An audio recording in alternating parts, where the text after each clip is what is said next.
Welcome to our webinar, Purposeful Possibilities with Danielle Duell. My name is Carly Shearman and I'm the Community Manager here at Women in Digital.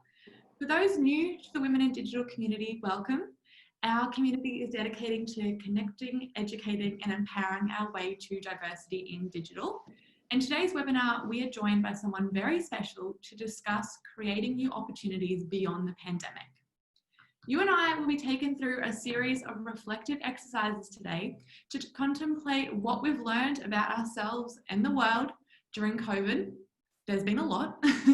And then using these insights, we'll be prompted to refine and redesign aspects of our lives to create a more purposeful future for ourselves at home and at work.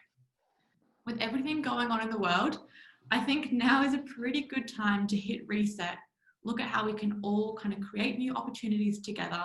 And I'm honestly so excited for today's webinar. Once I've done this intro, we've got the WIN team sitting outside. They'll come in and we'll be doing the exercises alongside you guys. But before we get to that, let me introduce you to today's expert guest. Danielle is a business leader, a strategist, an international keynote speaker, and an entrepreneur.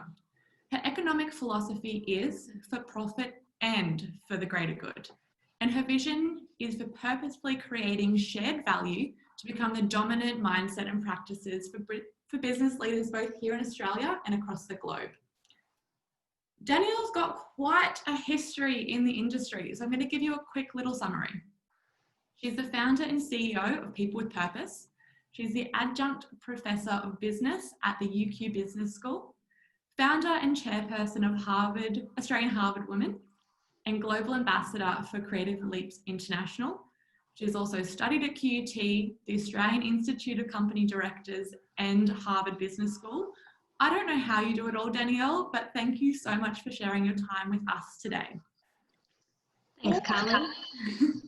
It's such a good, little quick breakdown of all the amazing things you do. And with that, I'm going to hand it over to you, Danielle.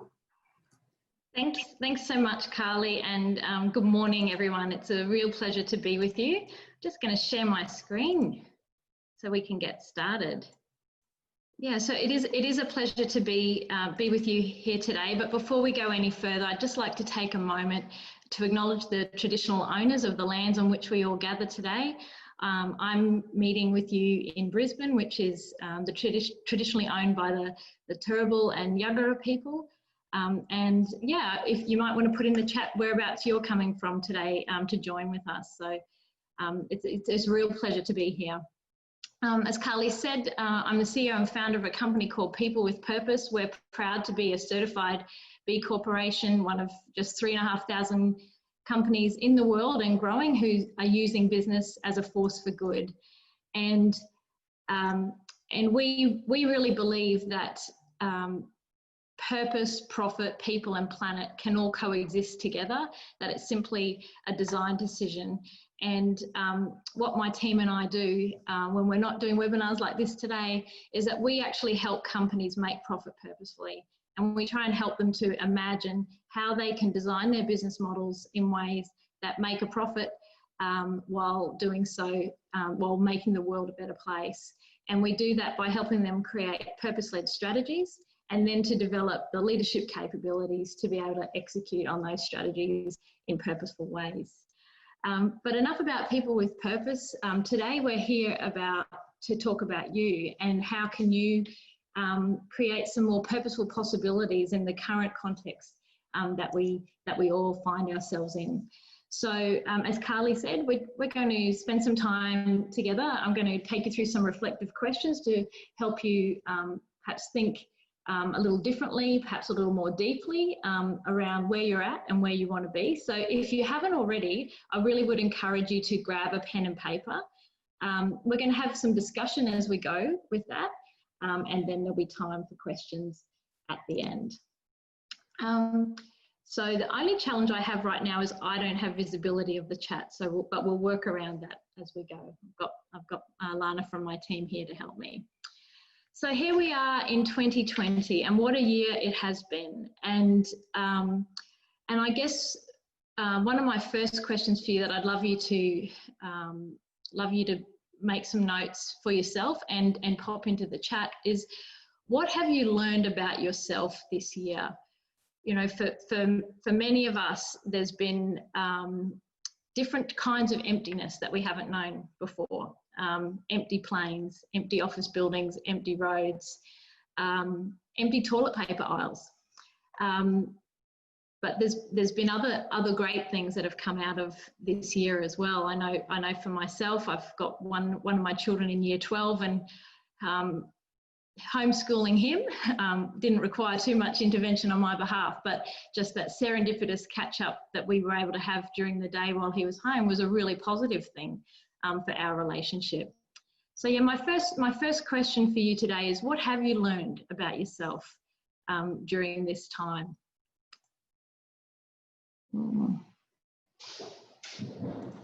Would you like me to read them out? Yes, please. I've just shared learning the value of time with friends and family. Tamara has said that I'm not always in control of my own destiny. Jasmine learned that I'm definitely a people person and get a lot of my energy from spending time with other people. Mercedes, I learned how much time I used to spend commuting to work. That's everyone so far. Fantastic. Danielle, did you want me reading the comments out for you while you get... Oh, you've got your screen. Yeah, that would be really helpful though. If you don't mind, Carly, that would be fantastic. So tell me some more of the comments of what people have learned about themselves this year. Me now. Now that we're screen sharing, I can't. There we go. Okay, let me bring up the chat. So what we have is so many people have come through. Jackie's learnt resilience. Alana's learning the value of time. Tamara's learned that she's not always in control of her own destiny. Jasmine, she's really been learning about the fact that she's a people person and getting a lot of her energy from spending time with other people. Mercedes learned how much time she spent commuting. I learned that I'm allergic to change, but Holly's great with absorbing that allergy, so that's been good. Devish, my learning is to spend time wisely and slow down a little bit. One more important thing is importance of relationship. Erin's definitely more resilient than she thought. Tamara, we can hear you, that's good. Started that before I read the comment. Sherlyn, actually, I need to read the comments before figuring that out. Camille, she learned the importance of managing energy levels. Amanda appreciates the simple things. And Gemma, she's learned that she's not always going to be in control and have a plan. She's loving the commute too. Wow, that's great. And I think, you know, that's one of the great things about a time like this is if you can be someone that learns from it. And you've had a chance to have a look at this sort of funny slide really about success. And, you know, often we think that a successful life should take quite a linear journey, that we've got an idea of where we are as a starting point, where we want to go. But, you know, to be honest, I think most people probably on this call would agree that wherever they are in life, the journey hasn't been a straight line. And quite often the place where we learn the most is not at the top of at the peak of our life experiences, but when we go through these more challenging times. And that's certainly what inspired me to think about purpose. I went through some challenging times about 13 years ago when I got divorced. I had to sell my business. I had 2 little children. I didn't have a home, didn't have a job.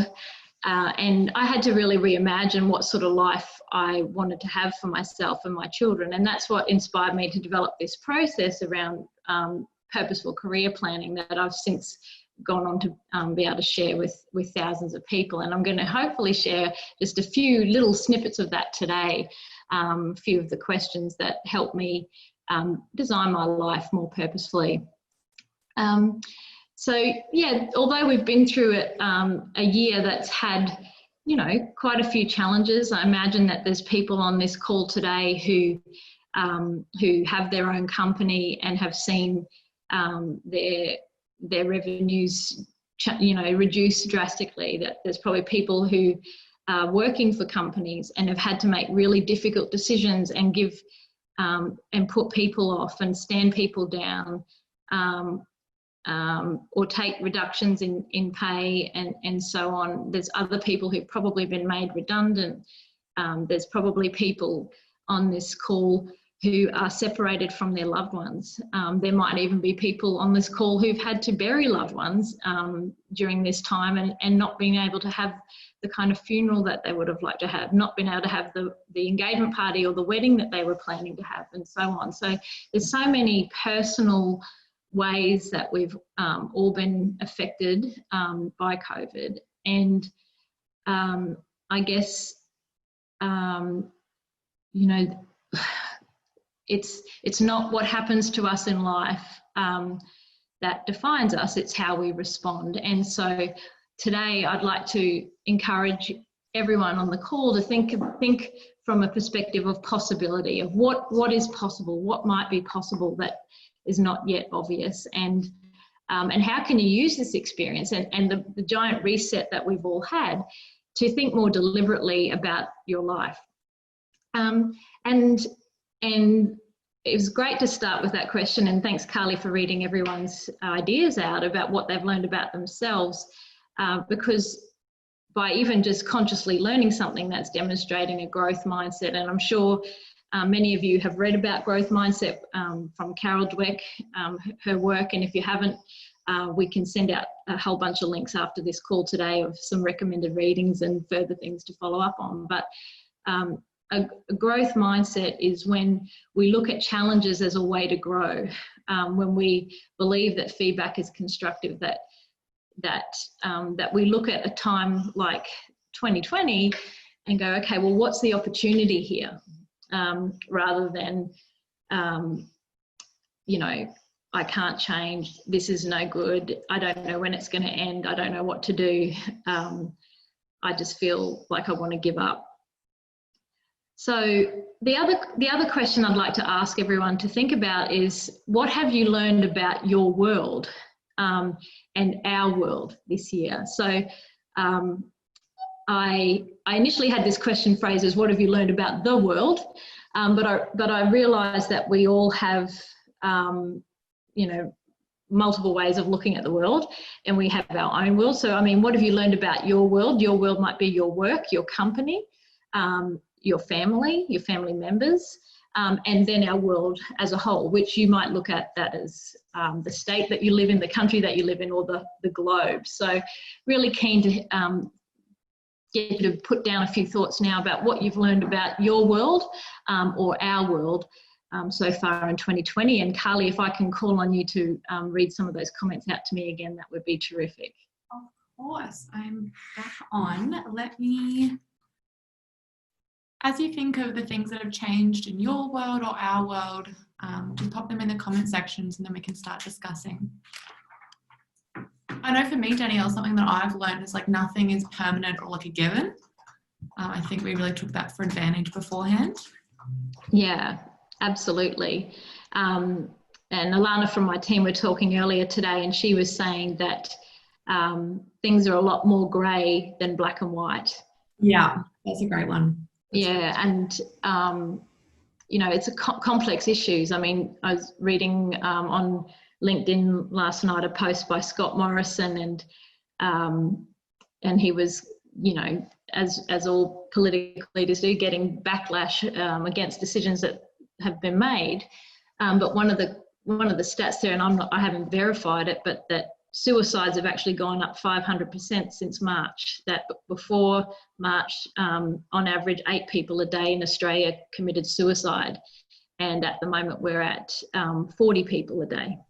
Yeah. So if we look at the number of deaths from suicide versus the number of deaths from coronavirus, this person was making a case on LinkedIn against that. So it's very, very complex issues. That anyway, I see some chats are coming through. What can you share with us there? Okay. What she's learned is the way we communicate, so you don't have to meet people in person to have a great relationship. Yeah. Jasmine's found that we can adapt and create a much more accessible society when pushed. Mm-hmm. Great one. Anna, connection is so much more valuable face-to-face. Another thing that we took for granted. Online connection will never replace the human of connection. Mm-hmm. Erin, so incredibly grateful for her family, that I have them to spend time with now in my world. Also, nothing is certain in the world and things can change so suddenly. Mm. The little things in your day can bring the most happiness. I really love that one from Kayla and Holly. They're typing over that in the corner. Tamara, that our world can fall apart, but people keep on going. Devish, my world, trust, better relationships, more connected, and then looking at our world, new possibilities, back to basics. There's a lot of interesting ideas there. Yeah, and obviously a largely optimistic group, and I think we're almost 6 months into dealing with the changed world, and I'm sure that whilst in this forum people are being quite positive, that there's been times when it hasn't been that positive, right? That we've all had some really dark moments, and that uncertainty, it's quite a heavy cognitive load, and some of the disappointments and so on. So I think it was Tamara that said, that your world can fall apart, but people keep on going. Yeah. And sometimes you wonder how the world can keep going when your own world feels like it is falling apart. But again, this is where we can, we've got choices, right? We either we have to look at what's within our control, and start there. So one of part of the focus of today is, well, what are your possibilities in the context of your work life? And I put this picture up because for many people, work and life, the way they've conceived work and their life is as two different things. And one thing that coronavirus has done is actually blend those worlds a lot more. I'm dialing in today from my home, as many of you will be still working from home. And coronavirus has also taught us that work and life probably shouldn't be pulling us in different directions. In fact, we aren't one person at work and another person at life. We're a whole person. And imagine if we designed our life and we designed our work in alignment with what we actually want out of our life as a whole. And I guess this is the chance that you have, that we each have right now. And it's important to do so. In fact, Imperative have conducted some research last year and found that approximately 66% of people around the world, and it was quite a large global survey, approximately 2/3 of people around the world are unfulfilled at their work. And what's even more interesting about that is that only 1% of the people who are fulfilled in their life as a whole are unfulfilled at work. And so that shows that there's a really strong correlation between being fulfilled at work and being fulfilled in life. So what I'd love to see is that more and more people move away from being unfulfilled at work to being fulfilled at work and therefore fulfilled at life. And in my mind, that requires taking a sort of holistic view of your life and designing your work to fit in with that. Now, another resource that you might want to look into after today's call is a book by Daniel Pink. He wrote it in 2009, and I was fortunate enough to read it back then, and it has had a big influence on my interest in purpose. And his research found that what actually motivates us as humans is much less carrots and sticks and much more autonomy, mastery, and purpose. Autonomy in that we want the freedom to direct our own lives, mastery that we actually want to get better and better at what we do, and purpose that we want to feel that what we're doing has a greater meaning. It's bigger than who we are. We want to be a part of something bigger than us, something meaningful. And so these are important concepts to think about when we are designing our lives, when we are designing our careers and making our work choices is, well, how can we build more autonomy? How can we build more mastery? And how can we find or embed more purpose into our life? And again, one of the great upsides of coronavirus, I think, is the number of people who have been able to have much more autonomy about where they work and when they work, and still prove to be productive in their roles. But in particular, let's look at purpose.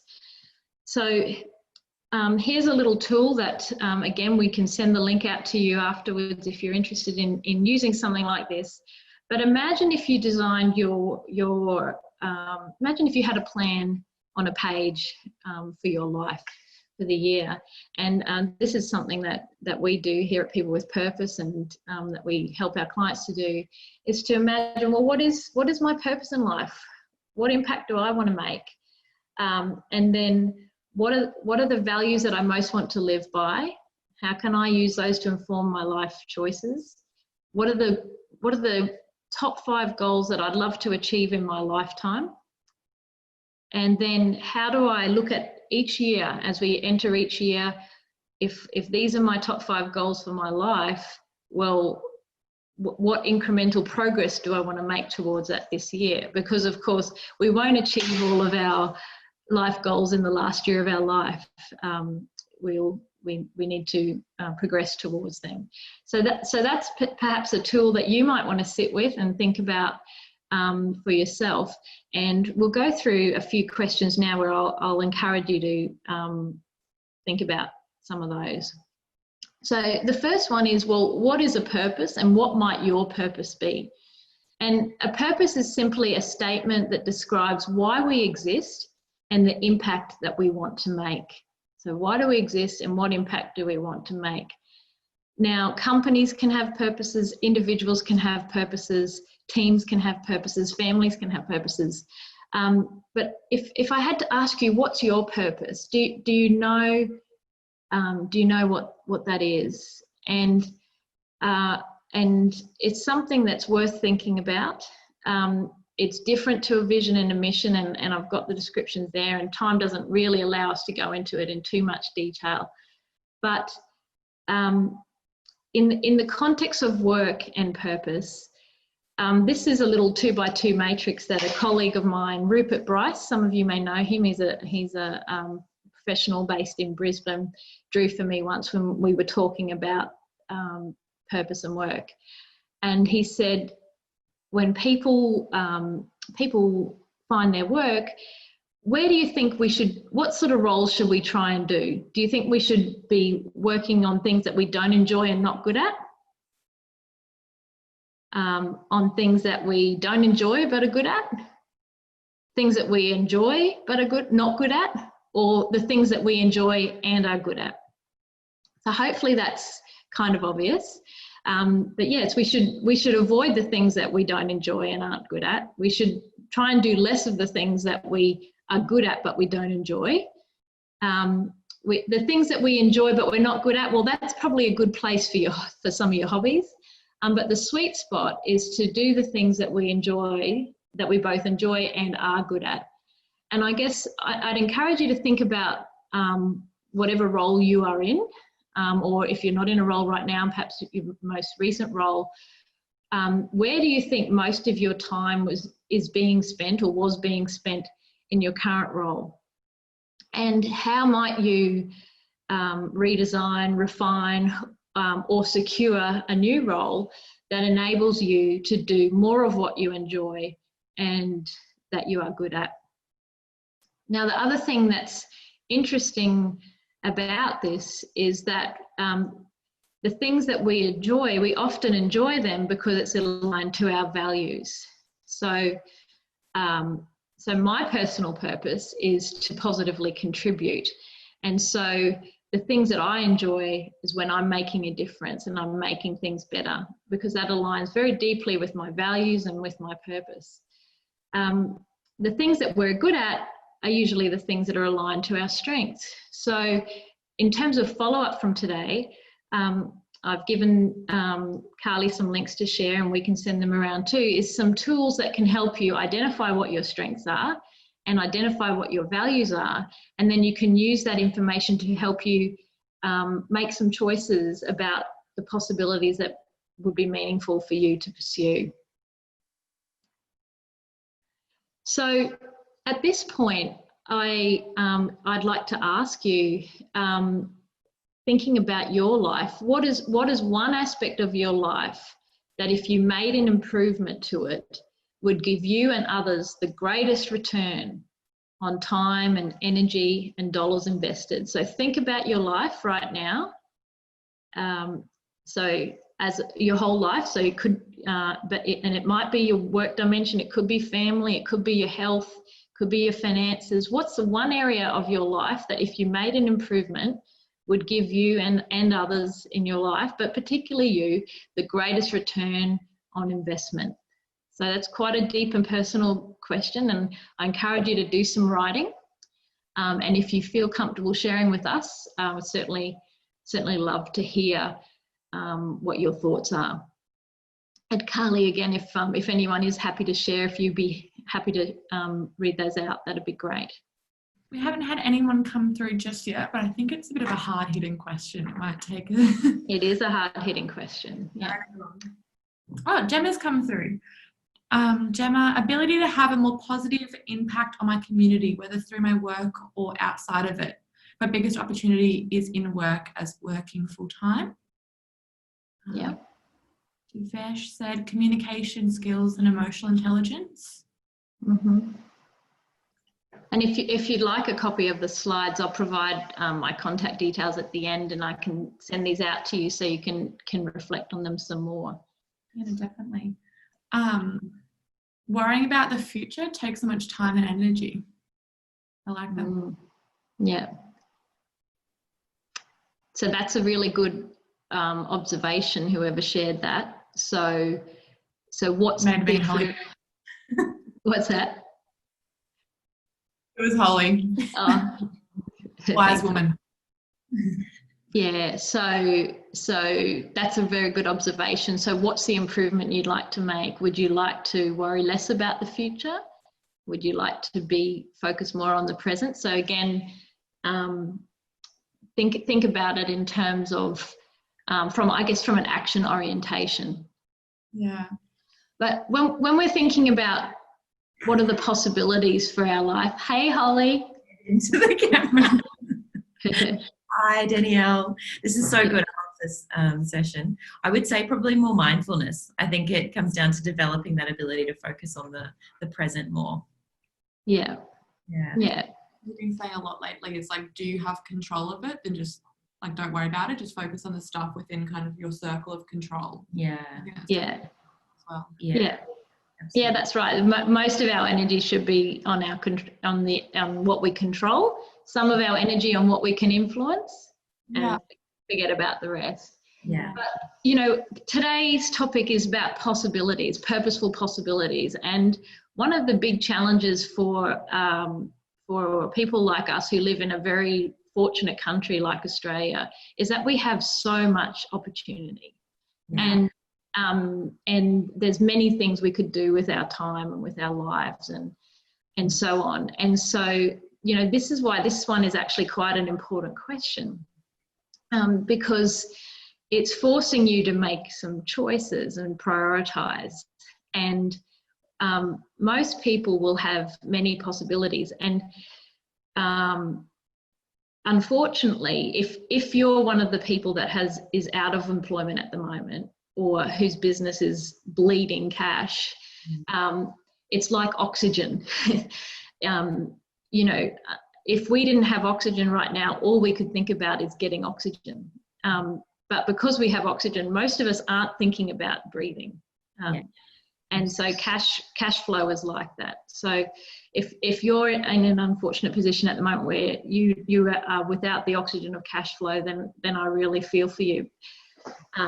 However, we do need that mindfulness and to sit with an element of calm and go, okay, what is the one thing that if I made an improvement in that, or if I focused on that, would give the greatest return on investment. And I guess that's what I would encourage you to do today, and over the weekend and over the coming weeks, and to particularly do that through the lens of purpose as well, because all the research shows that that's where happiness sits. Right? So there's a difference between happiness and pleasure, and so to live a more happy life, which I think most people want to do, if you can try and design your life more purposefully, well then the fruits will follow. Is there anything else in the chat that you want to share, Carly? Jackie said that she wants to enjoy life and not sweat the small things. Wants the courage to take more risks. Courage to take more risks. That's great. So my next question is, well, what's stopping you from making that improvement? What's stopping you from taking more risks? What's stopping you from not sweating the small stuff? And what's one thing you could do tomorrow or today or this week that would live more into that? Yeah. I was going to talk about my point. It would be just the discipline to meditate or to stop every single day and have gratitude. Like when you do it, you feel great, absolutely great. But it's just so easy to kind of be in a rush to get to work. You just roll into work. You're busy during the day. You get home and you go to bed. So actually, like factoring in those times to be mindful. It'd be about discipline. Yeah, and that's so true, because it's about building the habits. So, Holly, you're a fairly achievement-oriented person. So how can you make a little hack with yourself to make it an achievement? Can you have a little post-it note on your desk where you get to cross off every day where you've had your mindfulness minutes? Yeah. Carly's done a miracle morning goal of 5 days this week, and she I think by getting to the 5th day and crossing it off, she was like, I've done it. Holly kind of threw the challenge out there of like, if you can do it, and just the words if you can. That's right. So it's all about understanding ourselves, and so I will encourage you to have a look at those strengths tests and the values exercises, because you start to get a clearer picture of yourself, and then you can gamify it, right? So absolutely. I'm mindful of the time, and I know we want to leave a little bit of time for questions, but so I'm not going to talk through this in detail now. I'll not go through this exercise in detail, but I'll encourage you to do it later on. And so some of us are more motivated by pleasure, and some people move away from pain. And it sometimes depends what we're moving towards or away from. So if it's ice cream or a spider, can be quite different. But if you're the sort of person that likes to move towards pleasure, then I'd like you to imagine your 100th birthday party, and you're celebrating there with your loved ones, and looking back on a life well lived. And if you're more motivated to move away from pain, I want you to imagine that you're at your funeral, and that you're looking down in some kind of spiritual being state at the people that are gathered there to remember your life and celebrate you. And I'd love you to sort of like think from the end, I guess, and imagine, what would you like your life to have been? What would you like people to be remembering you for? What would the achievements that would punctuate the years between now and when you're 100, roughly? Because the good news for all of us is that we're not 100 yet. I don't think there's if there is anyone on the call that's 100, let us know, and you can take over the rest of the webinar. We still have time. We still have time to design our lives. We still have time to be the person that we'd like to be, to have the impact that we want to have, to nurture the kind of relationships that we want to have, to experience so many things. And do take the time to think about what your values are. So, because I don't know about you, the only time that I ever had regrets in my life is when I haven't lived in alignment with my values. The only time I really have regrets is when I've stepped away from my values in a moment of weakness. So, you know, in terms of actions from today, think from the end. Stephen Covey says there's always two creations. The first creation has to happen in our minds before we can make it out in the world. And think, do some reflection on what you think your most important values are in life. And often we work out our values based on the things that tick us off. So you might want to think about, when have you become frustrated or aggravated, or when has someone disappointed you? Chances are that one of your values has been compromised. And then do some research and find out, well, what are your strengths? And also think about, what are your major goals in life? And think about goals across all dimensions. So family, finances, faith, fitness, career,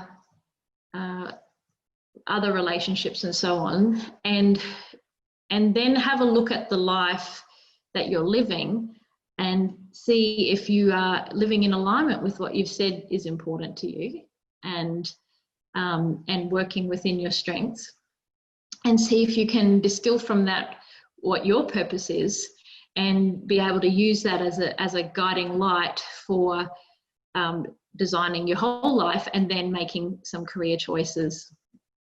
In terms of making more purposeful career planning choices, looking at what you might do next, there's obviously an element of, I'll just drag this away so you can see. There's obviously an element of, I need to earn this much money to keep paying my mortgage if I want to stay in the house that I'm in now. So there's the element of, how much do I need to earn? How much am I willing to travel? What sort of hours am I willing to work? What other benefits might your ideal role offer? What sort of people do you want to work with? What sort of culture, and so on. Then you know, there's obviously a look at what sort of skills would your ideal role be looking for, and that should align with your personal strengths, of course, and your capabilities. Take a look at the industries. The industries that you could move into might not be the industries you've come out of. There's a good chance that a lot of your skills are portable, and there's also a good chance that there's other aspects of your life, like your hobbies or your upbringing, that could open up other industries that you haven't thought of for yourself before. So again, I've got a more detailed worksheet that can help you do some reflections on that, which we don't have time for today, but we can email you after this session. But ultimately, you know, this is a wonderful opportunity for all of us to redesign our lives. COVID has taught us that certain things that we thought were really important to us aren't so important. It's also made us realize that some things that we took for granted are more important than we ever thought. So working within what we can control, how might you make some little and big changes to your life to live more purposefully, to work more purposefully, and to, I guess, enjoy deeper happiness and contentment, both now and into the future. So with that, I might just open it up for questions and discussion. And if everyone wants to unmute their microphones, because I've got a little, one last little group exercise, if that's okay. If on the count of 3, I can get everyone to read out the statement on your screen right now. So on the count of 3, 1, 2, 3. Opportunity is nowhere. My only issue with this is because it's a webinar, they can't unmute their microphones. Oh. Unmute. But we can do that. Oh, well, that's okay. I did hear a couple of people read it, so thanks. And I trust that everyone else read it out aloud at home. So, are you going to unmute everyone? I can go through and unmute everyone. Give me 3 seconds. So everyone's requesting that you turn your mics on, so you'll get a little notification, and then we can say it all together, because I think that'll be really nice. All right. Hi, everyone. Okay, I'm going to, on the count of 3. Hi. 1, 2. Opportunity is nowhere. Oh, well, let's try again. 1, 2, 3. Opportunity is now. Yeah. So I saw this years and years ago, and I just thought, what a powerful message it is. The same words read differently have a completely different meaning. So some of you read out opportunity is nowhere, and some of you read out opportunity is now here. And it is a powerful message, because whatever is happening in our worlds, there is always opportunity. And I just, I guess, encourage everyone on the call today to look for the opportunity, look for the possibilities. And if you do that, if you pursue opportunities that align with your purpose and your values, then I think that the returns and the benefits will flow from there. So thank you. Beautiful. Thank you so much, Danielle. That session was great. What we're just going to do now is we're going to do Q&A. I'm just going to move this down because it's on the other screen. So what we're going to do now is Q&A. So if you want to pop it either in the chat section or the Q&A bubble at the bottom of the screen, I really don't mind. I'll be monitoring both. But happy to answer some questions for the next 5-10 minutes. First question. What if you're not sure about your purpose? How would you recommend finding a starting place, or how do you find your purpose? Yeah, that's a really great question, and my recommendation would be to start by looking at what your values are and what your strengths are. And so if you can align what you believe in with what you're good at, there's a chance that that's the place where you can have the biggest impact and thereby also gain the greatest fulfillment. So yes, I think I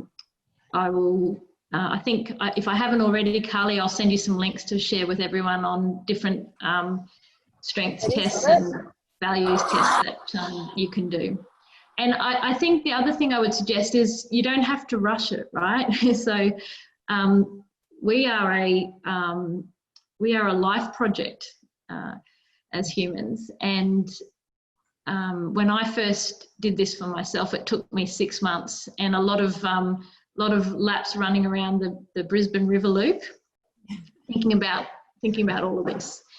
And I had a journal where I was sort of writing my thoughts and refining them until I ultimately got down to that sort of point of clarity that my purpose in life is to positively contribute, and that, you know, my strengths are around creativity and judgment and social intelligence and so on. And so how I use those strengths is to try and make a difference, but positively contribute doesn't mean control or complete closure. It's about always just trying to make a difference.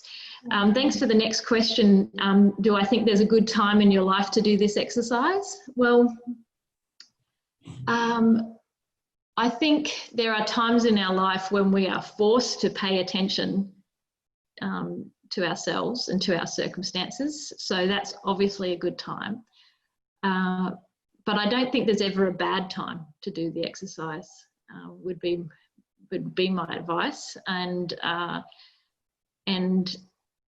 you know, I think I put up a quote in the slide deck: in the absence of clearly defined goals, we become, you know, slaves to daily acts of trivia. And life goes by pretty quickly. And so if you're not living intentionally and you're not living consciously, it's easy to pass a lot of time by. And that's the one thing we can't get more of. So I think doing exercises like this doesn't mean that the path of life isn't still going to be quite squiggly at times, but at least we'll be prepared for it, and prepared to live in alignment with who we said we want to be. Yeah. The next question there is, what if you feel like you want to be in a different industry but also have never experienced that? How will you know if you haven't tried it? Well, you won't know if you haven't tried it, but what you can do is have a look at, LinkedIn's an amazing tool. You can jump on LinkedIn and have a look at people who are already working in that industry and see if they'll be happy to meet you for a Zoom call for 20 minutes, where you can ask them, about their role, how they got into it, what their experience is, what a typical day's like, what they love most about their role, what they like least, what they wish they had more time for, and see if you relate to that.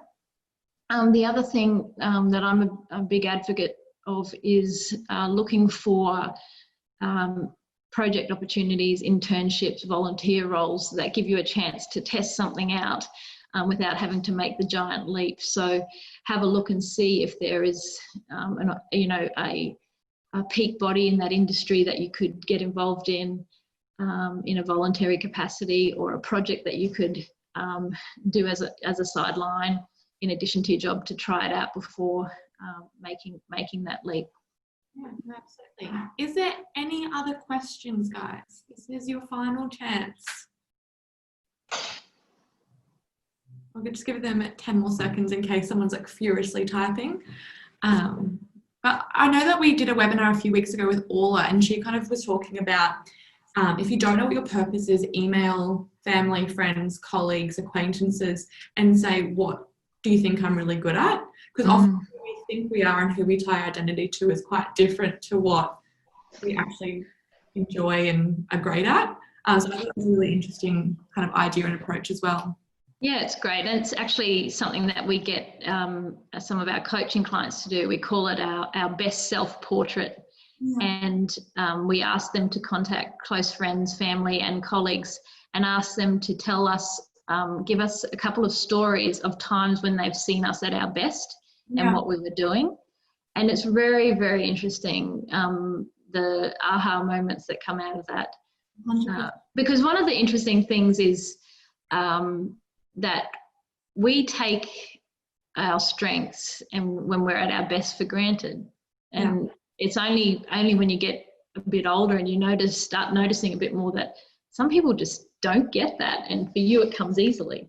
Yeah, so it is quite a good exercise. Someone has said here, do you see much difference in men and women and their search for purpose? Yeah, look, certainly there's differences.